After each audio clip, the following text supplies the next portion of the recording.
Necesidades reales y necesidades falsas. Saludos para todos ustedes, amigos míos. Llegan hasta aquí bendiciones y fuerza. Si abren el corazón así como la mente, podrán recibirlas. Me gustaría comenzar en esta conferencia, que es la última de esta temporada, diciéndoles de nuevo que la mayoría de los seres humanos no están todavía conscientes de los inmensos potenciales y poderes que tienen. Ahora bien, ¿a qué me refiero cuando digo potenciales y poderes espirituales? Me refiero a que estos poderes trascienden con mucho las capacidades humanas consideradas normales en su esfera de ser. Estos poderes permanecen inaccesibles o pueden ser incluso peligrosos si el ser humano no está purificado hasta cierto grado o si la conciencia está todavía en un estado de duerme-vela, lo que siempre está conectado con actitudes destructivas como el voluntarismo, el orgullo, el miedo, la codicia, la envidia, la malevolencia, la crueldad, el rencor y el egoísmo. La mayor parte de los seres humanos se encuentran aproximadamente 90% dormidos y solo 10% despiertos a lo que existe en el mundo que los rodea y dentro de sí mismos. El proceso de volver a despertar al ser requiere mucho esfuerzo, compromiso, trabajo y también la voluntad de sacrificar patrones destructivos con sus efímeras y costosas satisfacciones. Solo entonces puede crecer gradualmente la conciencia, agudizarse la percepción y lograrse el acceso a un nuevo conocimiento interno como manifestación del despertar del ser real.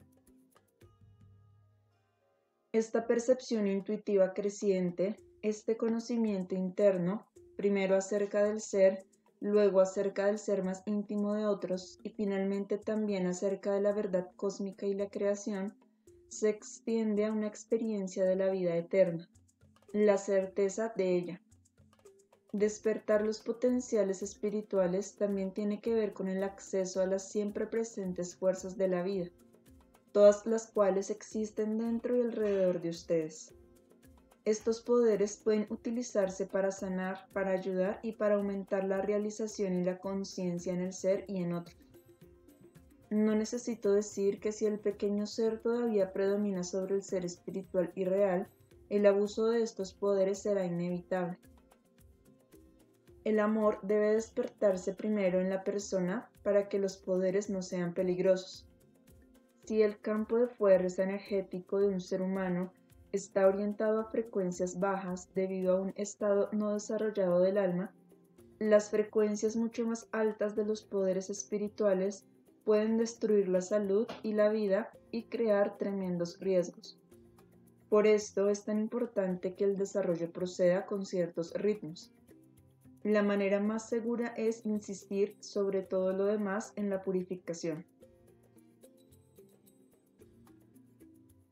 Cuando la purificación precede al desarrollo del potencial y del poder espirituales y psíquicos, la dicha crece. La valentía aumenta. Las soluciones a todos los problemas se vuelven cada vez más accesibles. Se presentan porque los problemas se enfrentan y se lidia con ellos. Entonces será posible la sanación de todos los males de la mente, el alma y el cuerpo. Esto suena como una utopía, amigos míos, y en realidad produciría un tipo de utopía si este estado de dicha no se buscara por miedo al estado opuesto y la esperanza de un escape. En otras palabras, si desean la dicha porque temen el dolor, si desean vida eterna porque temen a la muerte, si desean felicidad porque le tienen miedo a la infelicidad, si desean la plenitud porque tienen miedo del vacío, entonces todas estas posibilidades deseadas los eludirán y seguirán siendo inalcanzables. De ahí viene la idea equivocada de que ninguna de estas posibilidades existe porque son producto del pensamiento fantasioso. No ven que el anhelo humano es una expresión de intuir estas posibilidades, pero la dirección escogida por el anhelo es, en la mayoría de los casos, exactamente la opuesta de la que se necesita. Como dije antes, deben entrar y atravesar lo que temen y desean evitar a fin de vencerlo y llegar a donde el estado anteriormente temido verdaderamente ya no existe. Solo cuando puedan aceptar totalmente la falta de visión presente y atraviesen el miedo resultante, pueden alcanzar el estado más grande de la conciencia. Entonces, este último no es una ilusión, sino un hecho, la realidad. No el pensamiento fantasioso o un escape, sino la realidad escueta de ser y de la vida como realmente es. No es fácil lograr esto. Todos los que recorran este camino deben comprometerse plenamente con todo lo que esta búsqueda realmente significa. La mayoría de ustedes que trabajan con este patchwork de autodesarrollo empiezan de la manera habitual. Son infelices y quieren una solución a cierto problema. O tal vez todavía no haya ni siquiera una conciencia específica de un problema interior o bloqueo. Quizás simplemente experimenten un sentimiento vago de estar incómodos con la vida. Desean corregir estos estados indeseables, aunque por lo general hacen esto con la esperanza inconsciente de que sus muy problemáticas actitudes que los hacen infelices puedan permanecer intactas o incluso se refuercen.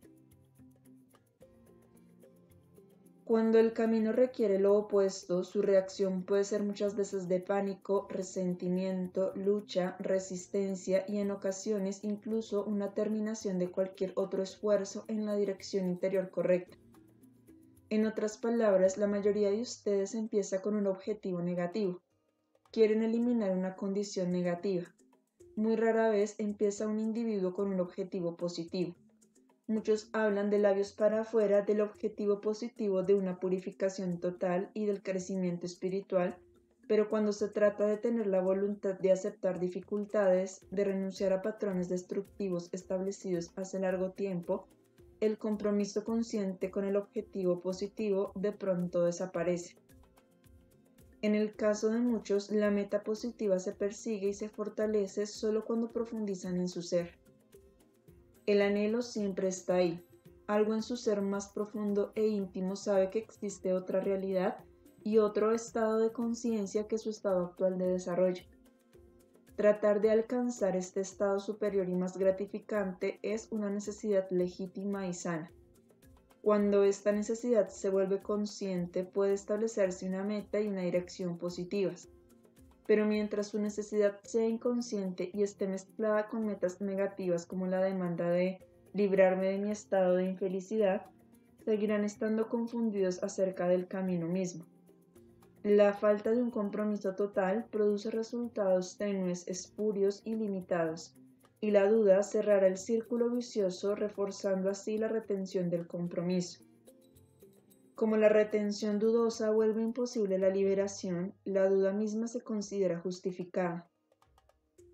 En este punto se vuelve absolutamente necesario repetir gran parte de una conferencia que dicté hace muchos años, sobre el tema de las necesidades falsas y las reales. Esta conferencia es también una secuencia orgánica, la conclusión de un ciclo en el que puede asimilarse material nuevo. Este movimiento espiral cíclico les permite empezar en cualquier punto y proseguir desde allí, completando el ciclo desde cualquiera que haya sido el punto de partida. Esto explica por qué casi cualquiera con cierto nivel de conciencia puede encontrar útiles estas conferencias sin importar cuándo haya empezado. Así, esta conferencia en particular será, de nuevo, una respuesta para muchos de ustedes y arrojará luz en el punto exacto donde están atorados en el momento. La conferencia específica que dicté hace años, a la que me refiero, trata el tema de las necesidades reales y las falsas. Desde entonces, muchos de ustedes se han encontrado con sus sentimientos más profundos de miedo, dolor, culpa y enojo, sentimientos que no habían tenido el valor de reexperimentar. En el curso de este viaje hacia la experimentación de sentimientos que no habían sido experimentados plenamente antes, también se encontraron con las necesidades que tuvieron de niños, cuya insatisfacción causó la mayor parte de sus sentimientos dolorosos y por lo tanto reprimidos. Como dije, cualquier persona que no haga conscientes sus sentimientos inconscientes debe llevar este material reprimido a la siguiente encarnación. El material arraigado busca circunstancias y personas para la siguiente encarnación, que le darán la oportunidad de llevar este material adormecido y no asimilado a un primer plano otra vez. Así, unos padres o cierto ambiente parecerá ser responsable de la experiencia dolorosa en la infancia, pero en realidad el estado no desarrollado de los padres funciona como un medio para sacar a la luz imágenes que de otra manera permanecerían latentes e inaccesibles a la conciencia, bloqueando así la purificación total. Desde luego es posible tratar la experiencia dolorosa de las maneras viejas de la evitación y prolongar el ciclo, pero llega el día para todas las entidades cuando encuentran que ya no es posible evitar la confrontación de esta experiencia abiertamente. Pueden seguir esta cadena de eventos incluso dentro de la duración de su vida presente, en el grado en que no hayan experimentado plenamente su pasado como niños, atraerán experiencias similares en un periodo posterior de su vida. Si han evitado su infancia y no saben lo que verdaderamente ocurrió dentro de ustedes, tienden a no reconocer lo que sienten y experimentan ahora al repetirse la experiencia. Y a la inversa, a medida que se vuelven conscientes de sus sentimientos pasados, también se dan cuenta de cómo se repite la experiencia pasada. Su estado de entumecimiento acerca de sus sentimientos pasados los entumece a las experiencias similares presentes, a menos que y hasta que hagan un compromiso y un esfuerzo reales de despertar, no importa lo doloroso que esto pueda parecer al principio. Solo pueden estar alerta y tener un conocimiento pleno de lo que les sucede ahora cuando las experiencias similares del pasado salen a la luz y se lidia plenamente con ellas. Entonces no solo se aclarará la materia residual del alma de esta vida, sino también al mismo tiempo el legado de existencias previas. Ahora, en esta fase de su camino donde experimentan más y más de esta materia residual, se topan con el hecho de que el elemento más doloroso es la insatisfacción de sus necesidades legítimas como niños. Como expliqué en la conferencia anterior, la negación de sus necesidades reales crea sus necesidades falsas. Es tremendamente importante observar esto. ¿Cuáles son las necesidades reales y cuáles son las falsas? En primer lugar, lo que es real en un periodo de la vida de una persona puede ser totalmente falso e irreal en un periodo posterior. Lo que es una necesidad real para un niño no es en modo alguno una necesidad real para un adulto. Cuando la persona que crece niega el dolor de una necesidad real no satisfecha, esta necesidad no desaparece. Por el contrario, la negación del dolor de su insatisfacción perpetúa la necesidad y la proyecta a un tiempo posterior y a otras personas y se convierte así en una necesidad falsa. Tomemos un ejemplo específico. Un niño necesita ser cuidado, necesita ser alimentado, atendido, recibir sentimientos buenos, atención y la apreciación de su naturaleza única. Si estas necesidades no son satisfechas, el niño sufre. Si este sufrimiento se acepta y se trabaja en el nivel consciente, la persona no permanece dolorida e incapacitada, pese a lo que muchos querrían creer. Lo que sí crea un estado incapacitante es la creencia de que este dolor solo puede ser eliminado cuando a la persona finalmente se le dé todo lo que le faltó, incluso años más tarde.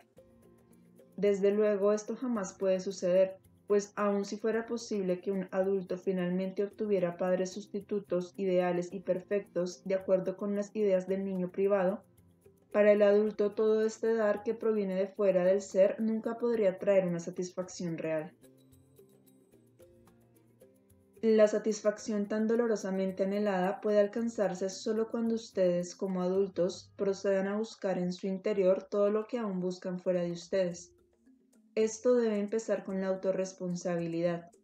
Si permanecen atorados en culpar a sus padres, haciéndolos a ellos y a la vida responsables, se privan del centro vital de todo lo bueno que hay dentro de ustedes. Solo cuando busquen modificar su propia actitud y descubran que su sufrimiento es inducido por su actitud presente, pueden empezar a encontrar la seguridad que una vez buscaron en el sostén que otros les dieron. La ansiedad desaparecerá en el grado exacto en que busquen dentro de ustedes la causa de su sufrimiento presente. Y este sufrimiento es la negación del dolor original y los consecuentes patrones negativos y destructivos de sentir y pensar. Cuando las personas empiezan a asumir una verdadera autorresponsabilidad, gradualmente dejarán también de esperar que los sentimientos buenos vengan de fuera. Serán menos dependientes del halago y el amor de otros, porque serán capaces de darse la autoestima que no pudieron sentir cuando seguían siendo niños demandantes y resentidos. Este es otro paso más hacia estar centrados dentro del ser real, en vez de colgarse de otro. Esto a su vez aumenta la capacidad de tener un flujo fuerte de sentimientos buenos y cálidos y nutre el deseo de compartirlos en vez de retenerlos maliciosamente. La capacidad de experimentar placer desde dentro del cuerpo y del alma y ofrecerlo a otros se vuelve una alternativa a insistir codiciosamente en recibir. Todas estas capacidades aumentadas llenarán el vacío creado por la necesidad insatisfecha del niño. Cuanto menos se sienta el dolor de la necesidad legítima insatisfecha o se le experimente a medias, más llenarán las necesidades falsas a la personalidad, que entonces se verá en la necesidad de hacer demandas a otros.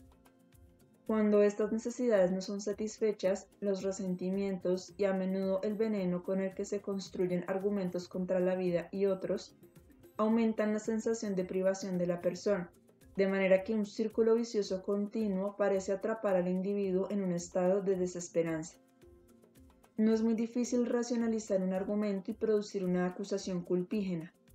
Uno siempre puede encontrar razones reales, imaginadas o exageradas y distorsionadas para dirigir el peso de la responsabilidad fuera del ser.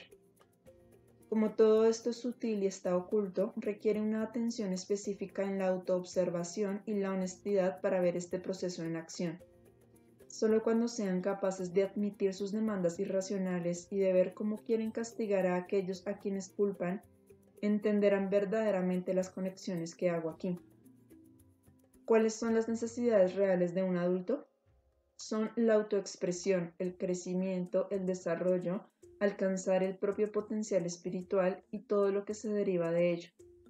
Esto significa placer, amor, realización, buenas relaciones y una contribución significativa al gran plan en el que todos tienen su tarea. Cuando cierta cantidad de crecimiento ha tenido lugar, esta tarea empieza a sentirse y a experimentarse interiormente hasta que se vuelve una realidad. Es una necesidad real percibir el propio crecimiento interior.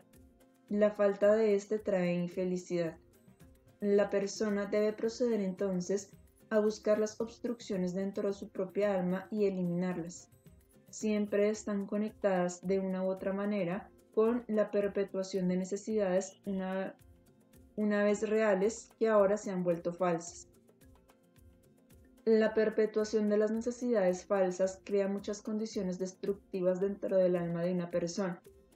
Como estas necesidades nunca pueden ser satisfechas, la frustración y el vacío continuos acaban con la esperanza, oscurecen la visión e inducen al resentimiento, al odio, a la culpabilización y muchas veces al deseo de hacer daño. Una resistencia y autocastigo venenosos y pasivos se usan para castigar a otros que parecen causar el estado negativo. Cuanto peores son estos rasgos interiores, mayor es la culpa y la autoevasión, que vuelven imposible llegar a las raíces del problema, cambiar de dirección y de enfoque. Solo cuando la resistencia a reconocer las necesidades falsas se vence vigorosamente, puede revertirse todo esto. Las necesidades reales nunca requieren que otros obedezcan y se lo den a ustedes. Eso le parece necesario solo al pequeño ser. La necesidad real de amor, de compañía y de compartir solo empieza a ser satisfecha cuando el alma está lista para amar y dar, lo que nunca debe confundirse con la necesidad neurótica de ser amada.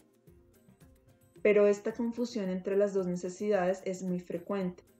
Mientras crean que están realmente dispuestos a amar, pero el destino los desaira y les retiene a la persona que los ame y a la que puedan amar, en realidad todavía están ardientemente empeñados en tratar de satisfacer la necesidad infantil con un padre sustituto. En el fondo de su corazón están verdaderamente enojados, castigan a otros y se victimizan porque su necesidad real imaginada de amor es desairada. Una vez que estén de verdad listos para renunciar a los argumentos viejos, para empezar a vivir en el ahora y examinar su interior, el amor real llegará a ustedes y su necesidad real presente será satisfecha. Las necesidades legítimas pueden ser satisfechas solo en el grado en que experimenten sus sentimientos originales y sus sentimientos residuales del pasado. Esto significa que descubran y renuncien a las necesidades falsas que se han acumulado debido a la negación del dolor de la insatisfacción original. Permítanse entrar en el estado infantil y dejen que las reacciones irracionales y destructivas del niño interior se expresen ahora. Cuando realmente reconozcan esta parte de ustedes, ya crean un clima interior nuevo. Al principio no es fácil hacer eso. Las preciadas autoimágenes y simulaciones impiden que casi todos hagan esto con facilidad. El niño destructivo, demandante, castigador y rencoroso normalmente se manifiesta de una manera muy oscura, que fácilmente puede esconderse, racionalizarse o justificarse, y el énfasis puede desplazarse a factores fuera de ustedes. Si le dan voz a este lado irracional, verán que invariablemente dice: necesito ser amado y aprobado por todos.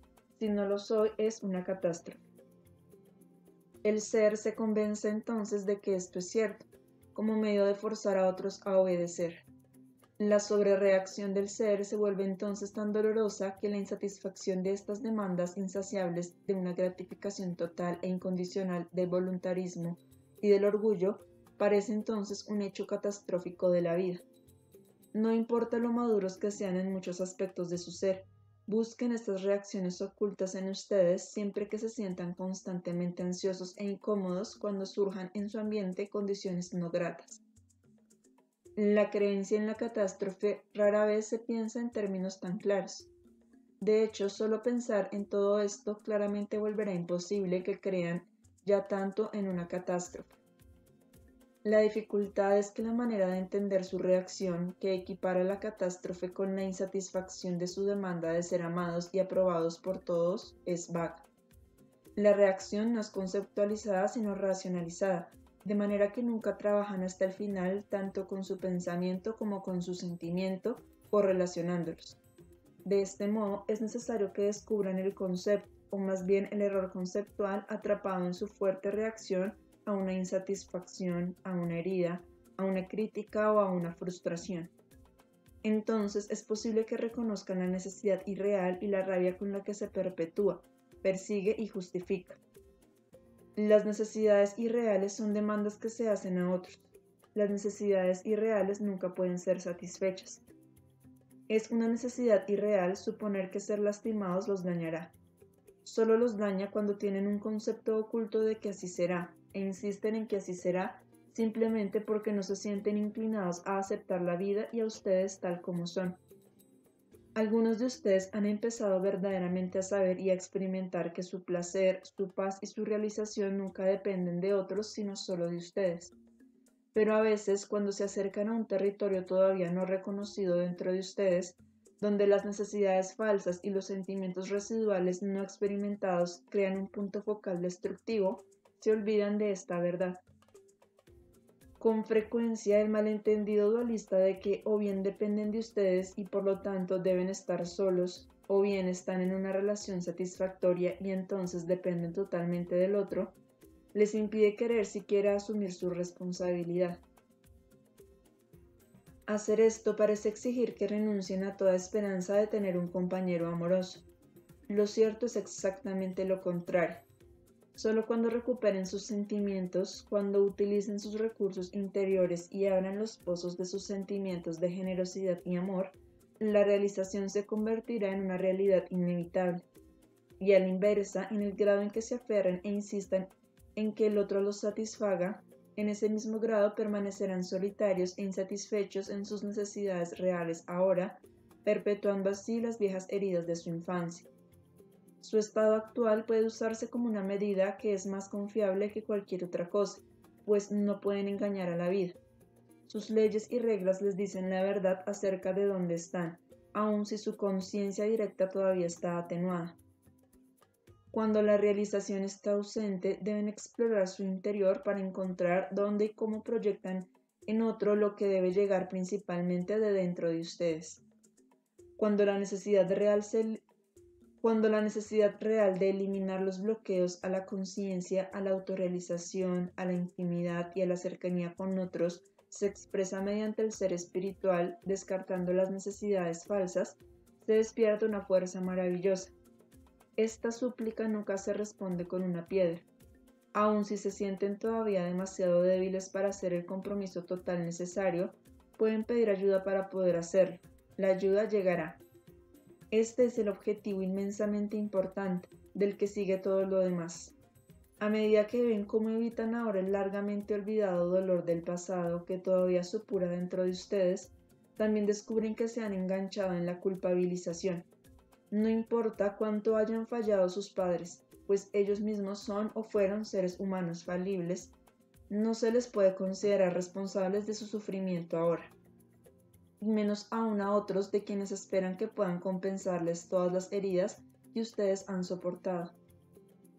Su sufrimiento de hoy es el resultado de esta distorsión misma de perseguir necesidades falsas e insistir en que sean satisfechas. Este mecanismo parece al principio extremadamente sutil, pero una vez que se hayan entrenado a observarlo, se volverá demasiado obvio. Mientras elijan permanecer inconscientes, pueden ser muy adeptos para explicar racionalmente su argumentación, pero esto, lejos de mejorar su situación, la empeorará. Pueden incluso engañar a otros acerca de lo legítima que es su argumentación, pero nunca pueden engañar a su ser real interior ni a la vida. La vida implementa sus leyes y reglas muy directa, justa e imparcialmente. Espera hasta que ustedes encuentren la verdad de donde sus necesidades infantiles no reconocidas y legítimas crearon miedo y dolor que no quisieron y no pudieron experimentar plenamente. Esa copa tiene que vaciarse. Su poca disposición, a su vez, creó necesidades falsas cuya naturaleza y significado también se ocultaron. Cuando todo esto sale a la luz, pueden lidiar con ello. Toda represión y todo ocultamiento crean círculos viciosos y reacciones en cadena negativas. Las necesidades falsas crean males como la crueldad, el deseo de venganza y así por el estilo. La culpa y el odio a sí mismos hacen que el dolor original parezca justificado en su evaluación secreta de ustedes mismos, pero no desean admitir eso. Así siguen proyectando continuamente la culpa a otros. Las energías atrapadas en mantener atenuada la fuerza de todos estos sentimientos se incrementan y se vuelven cada vez más poderosas, creando crisis tras crisis. Solo pueden ser liberadas y usadas para su bien cuando traen a la luz todo lo que está oculto y lo evalúan con verdad. Esto necesita el valor de aceptar el mal sin identificarse totalmente con él, lo que instantáneamente fijará el curso de su vida en la dirección de satisfacer sus necesidades reales ahora. La persecución de las necesidades falsas causa un dolor insoportable. Es apretado, cerrado y amargo, con la connotación adicional de la desesperanza. Es muy distinto del dolor de una insatisfacción real, una herida o una privación. En el momento en que estas dificultades no se canalizan en necesidades irreales, el dolor puede disolverse y retransformarse en su corriente energética original, fluida y dadora de vida. El dolor fuerte es el resultado de pelear contra lo que es. El dolor suave es un resultado de la aceptación. Una vez que la corteza del entumecimiento exterior ha sido eliminada por sus esfuerzos en este camino y la capa defensiva que los aísla de estas condiciones se ha levantado, seguramente experimentarán sus diversos sentimientos, sus necesidades reales y falsas, y los dolores suaves y duros resultantes. Para abrirse camino por el laberinto de estas confusiones, es necesario que todos ustedes sean conscientes de la diferencia entre los primeros y los segundos.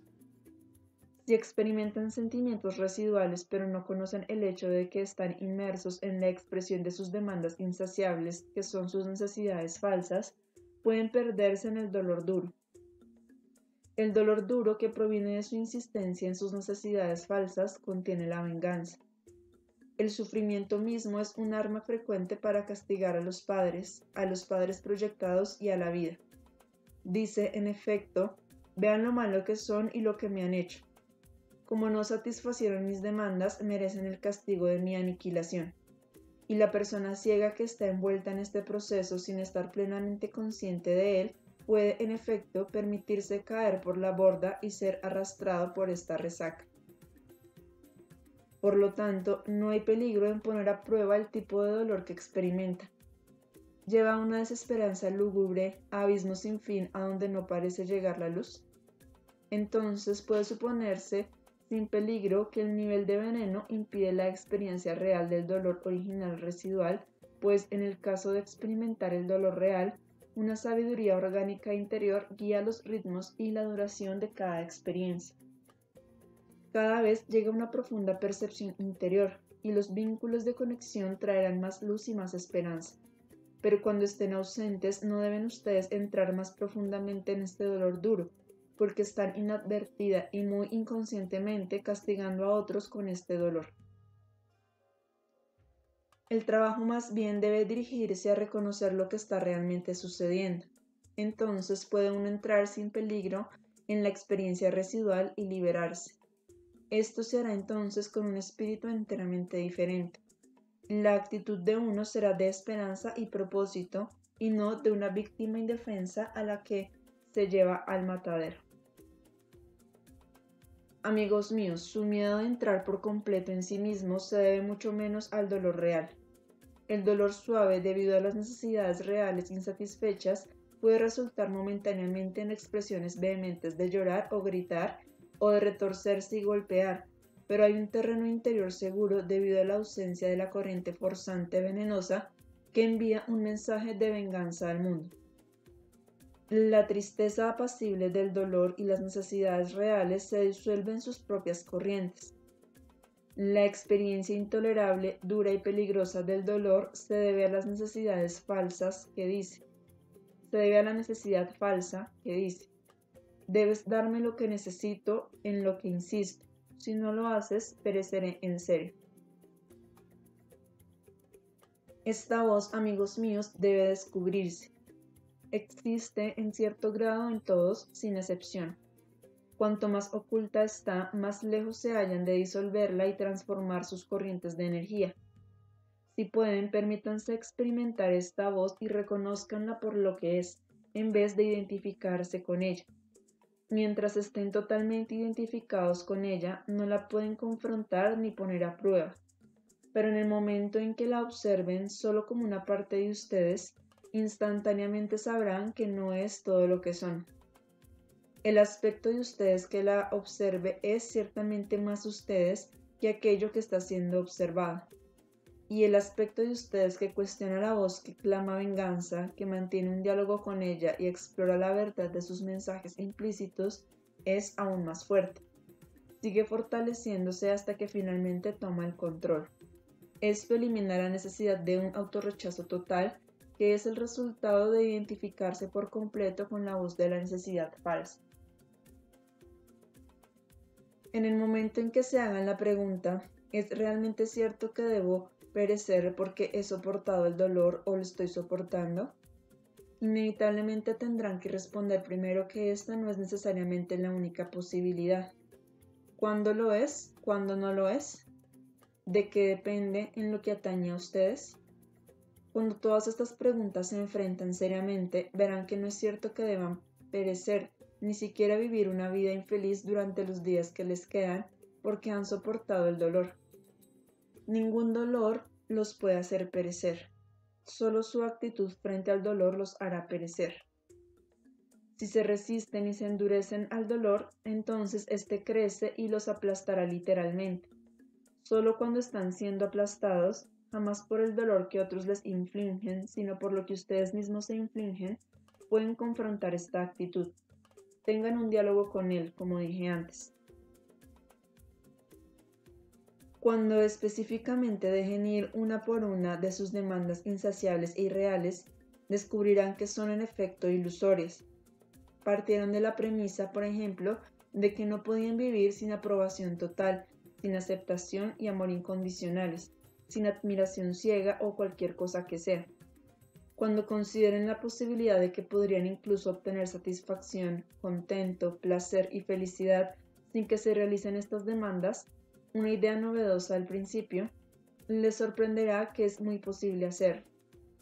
Surgirán nuevas maneras, nuevas posibilidades en las que jamás antes habían siquiera pensado, porque estaban tan convencidos de la única manera en que tenía que ser. Siempre que haya obstrucción, insatisfacción o un muro inquebrantable en su vida, deben buscar una necesidad irreal. Deben encontrar su propia insistencia que dice, debe ser de esta manera y no de otra. La vida debe darme esto, debo tenerlo. Cuando encuentren y expresen esta voz y la reconozcan por su falacia, algo se aflojará instantáneamente. El hecho mismo de que cuestionen la validez de estas necesidades irreales, que estaban seguros de que eran reales hasta ahora, liberará sus energías creativas. Desde lo más profundo de su ser más íntimo, desde el centro de su plexo solar, la voz de la sabiduría los guiará. Ya los ha guiado antes en áreas donde no estaban bloqueados. Es posible entonces usar estas energías liberadas para abrirse más el paso a donde los matorrales todavía tienen que desbrozarse. Estas energías pueden entonces ponerse a trabajar para disolver la sustancia del alma todavía endurecida por convicciones preconcebidas, indiscutidas e incluso no articuladas, por la insistencia y el voluntarismo tenso, y por la negación y la represión de sentimientos y pensamientos. La insistencia endurecida no debe confundirse con la determinación y la buena voluntad relajada del compromiso, ni con el enfoque concentrado de la energía, todos los cuales son requisitos tan indispensables del patchwork. La tensión del voluntarismo endurecido intensifica muchas veces el dolor residual original. Crea tensión dolorosa en el sistema, de la cual casi siempre se culpa a otros, como les fallaron en el pasado y siguen fallándoles en el presente. Entonces no tienen más opción que renunciar al futuro. Las energías que se liberan trabajando hasta el final con el proceso descrito aquí no son meramente energías físicas que traen bienestar, lujo y placer. Liberan la voz de la verdad y la sabiduría que es su propio ser espiritual más íntimo. Les mostrará el camino y ustedes aprenderán a reconocerla y a confiar en ella cuando salgan de su oscuridad para abrirse camino entre los dos extremos. Estos extremos son el pensamiento fantasioso ciego, que escucha solo lo que ustedes quieren oír y que los vuelve sordos a la verdad real en ustedes, y la desconfianza escéptica de todas las verdades más profundas de su ser espiritual, que los vuelve igualmente sordos a la voz de la verdad. Así que tienen que buscar su camino entre estos dos extremos. Cuando entren profundamente en sus sentimientos más íntimos, amigos míos, no existirá el peligro de que se pierdan en un dolor insoportable. No importa lo difícil que haya sido su infancia, y no importa cuántas experiencias negativas tuvieron, y no importa lo cruel que uno de sus padres haya sido, la verdadera causa del dolor no es esa. La causa es su persistencia e insistencia en permanecer enganchados en necesidades que son ahora necesidades falsas, en demandar que las condiciones sean diferentes y que la vida les compense ahora por todo ello y les dé gratuitamente, dejándolos como beneficiarios y excluyéndolos del magnífico juego de la vida. Esto es lo que realmente les duele y lastima ahora. Deben empezar por ustedes en todas las coyunturas. Si proceden de esta manera, podrán permitir que los sentimientos positivos se vuelvan tan profundos y reales como los sentimientos negativos y dolorosos.